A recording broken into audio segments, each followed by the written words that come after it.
আজকাল বিয়ে মানে সেই লেভেলের ব্যাপার। শাড়ি থেকে শুরু করে সুতার রং পর্যন্ত 1000 বার বুঝে নিয়ে সিলেক্ট করা হয়। বিয়ের এইসব ব্যাপার নিয়ে যখন হবু বউ তার অসহায় বোকা হালাল জামাইকে হবু হালাল জামাইকে ফোন করে, তখন প্রুং প্রুং প্রুং প্রুং। হ্যালো জান, কি করো?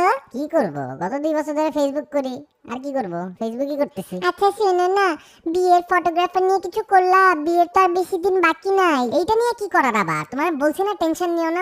ওই যে মোকলেস আছে না, মোকলেস কিছুদিন আগে ক্যামেরা কিনছে, ফেসবুকে ফ্যান পেজও খুলছে, 3000 লাইক আসছে মনে হয়।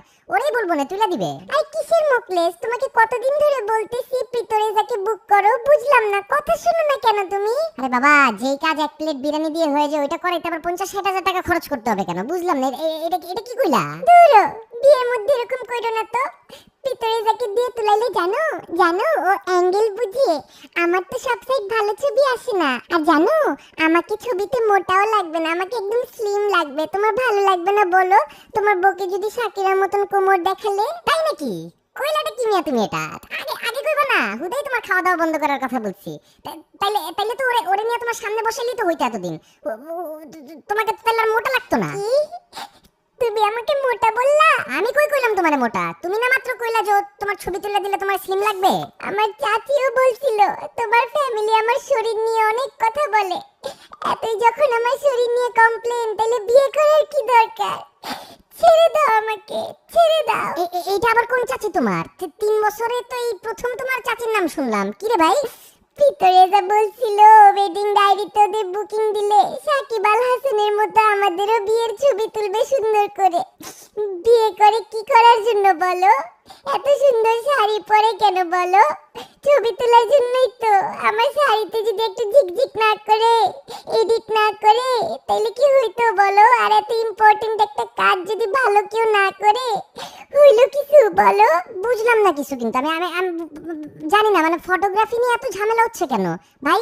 বিয়ে করতেছি তো সংসার করার জন্য, তাই না? ছবি দিয়ে কি করবো আমি? কি বলো জানি সব কি বলো? কেন এমন করতেছ আমার সাথে জান? কত স্বপ্ন দেখছি বলো। ওয়েডিং ফটোগ্রাফি হবে, প্রি ওয়েডিং ফটোগ্রাফি হবে, পোস্ট ওয়েডিং ফটোগ্রাফি হবে। আজকাল তো সবাই করে জান, কেন এমন করতেছো? কাঁদতেছো কেন ভাই? ভাইরে, এক কাজ করো, শোনো, আমি একটা ভালো কথা বলি। যেই ফটোগ্রাফার মন চায় সেটারই নাও, হ্যাঁ? 1 বছরের জন্য বুকিং দিয়ে দাও। ওই শুধু বিয়ের দিন হলুদের দিন দিও না। শোনো, আমার কথাটা শোনো। বেডরুমে একটা ফ্লোর বেডিং করার ব্যবস্থা করতেছি। মনে করো ফটোগ্রাফার থাকলো আমাদের সাথে 1 বছর, হ্যাঁ? বিয়ের প্রথম সকাল রাতটাও দেখলো, ওইটারও একটা ছবি তুললো। তারপর মনে করো পরের দিন তুমি গোসল করে যখন বের হবা, তখন মনে করো তোমার ভেজা চুলের একটা ছবি তুললো। ওটা ইম্পর্টেন্ট না? বিয়ের প্রথম ভেজা চুলের একটা ছবি লাগবে না তোমার? ওইটার একটা ছবি তুললো। তারপর ধরো মনে করো বিয়ের 7 দিন, বিয়ের 1 মাস, 2 মাস, এরকম করে পুরো 1 বছর ছবি তুললো। ব্যাপারটা একটা লাগবে না? ছবি তো লাগবে, ছবি তো অনেক ইম্পর্টেন্ট। এক কাজ করো, বরং তুমি প্রিটোরিয়ার সাথেই থাকো, বুঝছো? আর আমি একটু দেখি, আমাকে একটু ভাবতে দাও। কি বললে এটা? ছোট লোক কথাকার শালা